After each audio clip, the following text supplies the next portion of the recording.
इसमें जो अस्थमा में ये भी होता है, ये जो सिगरेट वगैरह पान, तो इसका कोई लिंक बनता है इसके साथ ही? देखें, नॉर्मली ये लोग होते हैं ये सिगरेट नहीं पी सकते। नॉर्मली होता ये है कि जब ये स्मोकिंग स्टार्ट करते हैं इनमें ये अस्थमा ट्रिगर हो जाता है। लेकिन कुछ लोग हमारे जुगाड़ लगा सकते हैं, आपको पता पाकिस्तानी कौम है कुछ नहीं करते। ये भी तो हो सकता है ना कि पहले ना हो, लेकिन ये पीने के बाद हो गया, ट्रिगर हो जाता है। बिल्कुल ये ट्रिगर हो जाता है, जब वो पिएगा वो ट्रिगर हो जाता है, तो वो स्मोकिंग फिर छोड़ देता है।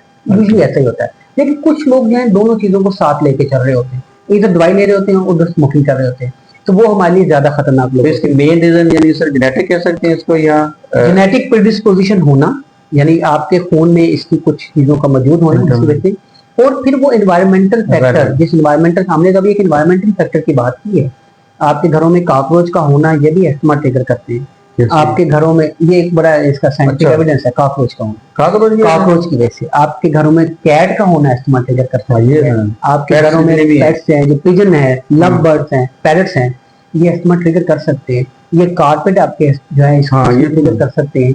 आपके कर्टन अगर वॉश नहीं किए गए वो ट्रिगर कर सकते हैं। सो देयर आर तीन दो ट्रिगर। अगर मतलब कर्टन है वो एक क्या होता है, आप उसको क्लीन करवाएं, हमने वो डिपेंड करता है डस्ट कितनी ज्यादा है। आप जितने आप ज्यादा क्लीन करवाएंगे उतना वो बेहतर रहेंगे। लेकिन ये क्लीन करना कम से कम एक महीने में करवा लेंगे, एक दफा महीने में एक दफा हो जाए तो फिर भी ठीक है। इस तरह स्टफ टॉयज भी हैं, वो बच्चे जो ये टेडी बेयर ले लेते हैं, चीजें ले लेते हैं, उसमें ये भी ट्रिगर करती है, तो उसमें डस्ट होगी ना। हाँ, ये इनडोर अलग एक फैक्टर है, आउटडोर अलग फैक्टर है, जेनेटिक अलग फैक्टर है, फिर कुछ डाइट का फैक्टर है जो हमारी कौम के लिए बहुत ज्यादा है, लेकिन ओवरऑल उसका एलिमेंट बहुत कम है। डाइट का जो फैक्टर है वो ना होने के बराबर है। एक किसी भी अस्थमा के पेशेंट में ज्यादा पोल्यूशन वो डाइट का, एयर पोल्यूशन ज्यादातर वो दूसरी जेनेटिक होती है। लेकिन इसकी रोकथाम तो पॉसिबल नहीं है ना इसमें से। बहुत आपने वो तो गवर्नमेंट लेवल पे हो तो फिर ही है ना, तो गवर्नमेंट ने साफ करना है। आई टोटल गवर्नमेंट नहीं, देखिए मैं इसको समझता हूँ this is government and private public partnership, इसको हमें समझना पड़ेगा। मैं इसको इस तरह से देखता हूँ।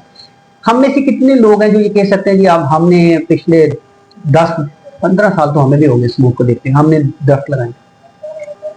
लाहौर की पॉपुलेशन ले लें यार, 2.25 करोड़ की पॉपुलेशन आपकी हो, और दरख्त कितने, और आपके दरख्त आप लोगों ने लगाए हो पिछले 10 सालों में 2 दरख्त पर गिर भी लगाए हैं, कहाँ पहुंच जाते हैं।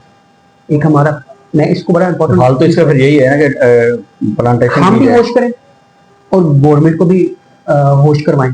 हम मुख्तलिफ चीजों के लिए लिबर्टी चौक में इकट्ठे हो सकते हैं। हम अपनी इन्वायरमेंट, वो सांस जो कि अब इस जो आईनी तरमीम के बाद जो सांस लेना मेरा बुनियादी हक है, वो भी हम उसके लिए कुछ बोल रहे हैं। और ये वो चीज है जो महसूस नहीं होती, ये वो इनविजिबल किलर है जिसको हम देख नहीं सकते और जो हमारे अंदर जा रहा है और जो वो डैमेज कर रहा है वो हम अपने मरीजों में भुगत रहे हैं। Believe me, it's been 12 year of my practice, मरीज काम नहीं हो रहे।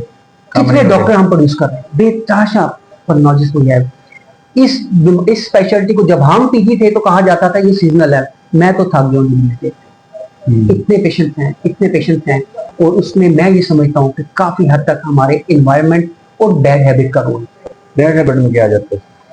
बैड हैबिट में ये सोशल मीडिया है। देखें सोशल मीडिया, देखिए हम जितना टाइम अपने सोशल मीडिया को देते हैं उससे कुछ टाइम अगर हम अपनी बॉडी को दे दें और फिजिकल एक्टिविटी, हम बेहतर हो सकते। इस सोशल मीडिया की वजह से हमारी इतनी स्ट्रेस, इतनी एड्रेनालिन, इतनी एनर्जी रिलीज हो रही होती है कि हमारी नींद डिस्टर्ब हो जाती है। रात को सोने से पहले किसी ने कोई स्टेटस अपलोड कर दिया या हमने किसी की बात अपने दिल में रख ली तो वो सारी रात ही हमारे जो है वो दिमाग को जगाती रहती है। तो हमें सोशल मीडिया से ज्यादा सोशली एक्टिव होना चाहिए। हमें फिजिकल एक्टिविटी होनी चाहिए। कितनी हम फिजिकल एक्टिविटी ना होने के बराबर है। हमारे बच्चों में प्ले ग्राउंड नहीं थे। हम लोग जब थोड़ा सा फ्री होते थे तो हमारे लिए ये क्रिकेट, फुटबॉल, ये एक्टिविटी होती थी। अब आपके क्या जी, हमने फिजिकल एक्टिविटी कर ली, क्या कर लिया, एक्सबॉक्स पे खेलते आप। सो आप फिजिकली अपने आप को एक्टिव करें, बैलेंस डाइट लें, जंक फूड का इस्तेमाल ना करें।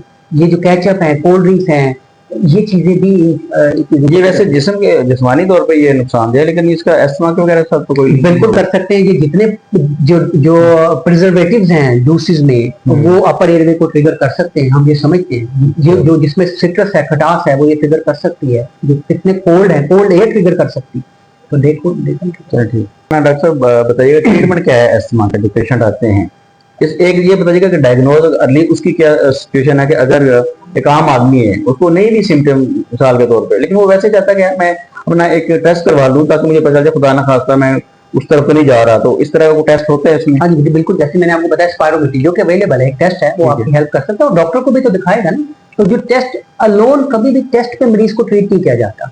हम हमेशा मरीज को देख के ट्रीट करते हैं। लैब जितनी मर्जी खराब हो, अगर मरीज स्टेबल है तो वो मरीज नहीं है, ये ध्यान में रखें। तो मरीज डॉक्टर को दिखाए, और डॉक्टर जो है अगर वो टेस्ट रिलीज करता है तो वो करवाएं, तो हम इसको अर्ली पिक कर सकते हैं, और ये पिक हो जाता है। अब लोगों में इतनी अवेयरनेस आ गई बिकॉज ऑफ द मीडिया, लोग अब इसको देखते हैं, इसको सुनते हैं। अब इसकी अलामत हमने जैसे पहले बता दी कि खांसी, सांस में सीटियों की आवाज आना, चलने से सांस का फूलना या सांस में तंगी, जो कभी हो, specially late night early morning, किसी मौसम में हो, और कभी बिल्कुल ठीक हो जाए, यही तो इसका डिफरेंशिएटिंग फीचर है। But that's it. अगर आपको ये सिम्टम है, आप डॉक्टर से रिव्यू करें, वो आपका टेस्ट करेगा और आपको ये बताएगा कि ये एस्थमा है। एस्थमा एलर्जी और एस्थमा, एलर्जी और एस्थमा एक चीज, दो नाम है, ये याद रखें। तो इनका क्या ट्रीटमेंट क्या है, मतलब अगर किसी को हो जाए अस्थमा तो वो क्या है? देखिए, पहले किसी को एस्थमा बताना हमारे लिए बड़ा चैलेंजिंग है। फिर जब हम एस्थमा बताते हैं तो अगला सवाल ये है कि डॉक्टर साहब, हम कहते हैं आपको ना इनहेलर लगना है, तो हिल जाते हैं डॉक्टर साहब। अच्छा। ऐसा ही है जैसे किसी शुगर के मरीज को कहा जाए कि आपको इंसुलिन लेनी है, तो वो हिल जाता है। अगर हालांकि शुगर के मरीज में जिस चीज की कमी है वो सिर्फ इंसुलिन है। अब अगर मैं वैसे ही आपसे एक सवाल पूछूं कि अगर किसी मरीज की आंख का मसला हो तो दवाई कहाँ डालते हैं? आंख में डालते हैं। कान का मसला हो कान में। तो जब सांस का मसला है तो जहर से तो बदलती हो। इसको इनहेल कर। हाँ, अगर हम टेबलेट लेंगे वो वहां से मैदे से बड़ी आंत से अब्जॉर्ब होके जिगर से फिर फेफड़ों में और आखिर में गुर्दे से निकलेगी। कितना लंबा रूट वो फॉलो कर रही है, नंबर 1 बात। नंबर 2, उसको उस टारगेट में पहुंचने के लिए हमें हाई डोज देनी पड़ेगी, तो वो उस टारगेट को पहुंचेगी। अब दूसरी तरफ आए इनहेलर जाएंगे, उसकी डोज कम है, 200 माइक्रोग्राम। एक टेबलेट की डोज है 1 mg। माइक्रोग्राम और mg में फर्क 1000 टाइम। वो उस ऑर्गन में जहां पे सोजिश हो रही है उस पे जाके इफेक्ट करेगी, और बहुत नॉमिनल सा उसकी जो डोज है वो ब्लड में, मतलब डायरेक्ट जो अफेक्टेड एरिया उसको जाके वो सर्च करेगा। लॉजिक कहती है, और हमें भी ये लगता है और यही एविडेंस है कि इनहेलर ही पहला और आखिरी इलाज है। ये वो परमानेंट तो नहीं लगता लोगों को? देखिए, ये बड़ा इंपॉर्टेंट सवाल है। देखिए, अगर किसी को ब्लड प्रेशर हो जाए तो उसकी दवाई वो परमानेंट नहीं खाता। परमानेंट खाता है, उन्होंने तो कभी डॉक्टर ने नहीं पूछता। तो व्हाई दे आस्क अस। देखिए, जब आपको एस्थमा डिक्लेयर हो गया और डॉक्टर ने आपको ट्रीट कर दिया है तो इसकी स्टेजेस हैं। फॉर एग्जांपल, वो आप स्टेज 4 पे ट्रीट करता है, तो कुछ अरसे बाद जब आप कंट्रोल होते हैं वो स्टेज 3 पे लेके आता है, फिर स्टेज 2 पे लाता है, स्टेज 1 पे लाता है। उसकी कोशिश डॉक्टर की यही है टू सम एक्सटेंट वो डोज दी जाए जिस डोज पे आपकी अलामत ना होने के बराबर हो, and then doctor can decide. For example, if you are living here और आप किसी बहुत ही अच्छे साफ सुथरे एटमॉस्फेयर में जाते हैं, हो सकता है आपको किसी चीज की जरूरत नहीं पड़े। तो रहना लाहौर में और लाहौर नहीं देखा वो खंगिया नहीं, मैं तो इस बात को मुश्किल। इसका जो ट्रीटमेंट है इसके बारे में मतलब तो इसमें यह है कि आप इनहेलर करें। हाँ, कुछ लोगों को फ्लू ट्रिगर करता है तो फ्लू वैक्सीनेशन भी रिकमेंड हम करते हैं। तो फ्लू की वैक्सीनेशन इज रिलेटिवली चीप। जितना आप एक बर्गर खाते हैं उतनी उसकी प्राइस है। तो एक साल में एक दफा सितंबर के आखिर अक्टूबर के शुरू में वैक्सीनेशन लगवा लिया करें। और जो एज जिनकी 60 साल से ज्यादा है या और उनको प्रॉब्लम है वो निमोनिया की वैक्सीनेशन भी लगाया करें। एहतियात करें, मास्क पहने, डाइट अच्छी रखें, स्लीप अच्छी रखें, अच्छी फिजिकल एक्टिविटी करें, पॉजिटिव रहें और खुशियां बांटें तो अल्लाह करें। चलो ठीक है, thank you very much doctor Irfan साहब, बहुत शुक्रिया, आपने हमें टाइम दिया। जी नाजरीन, ये था आज का interview professor doctor Irfan Malik साहब। दोस्तों, आपने सुनी, उम्मीद करता हूँ आपको पसंद आई होगी।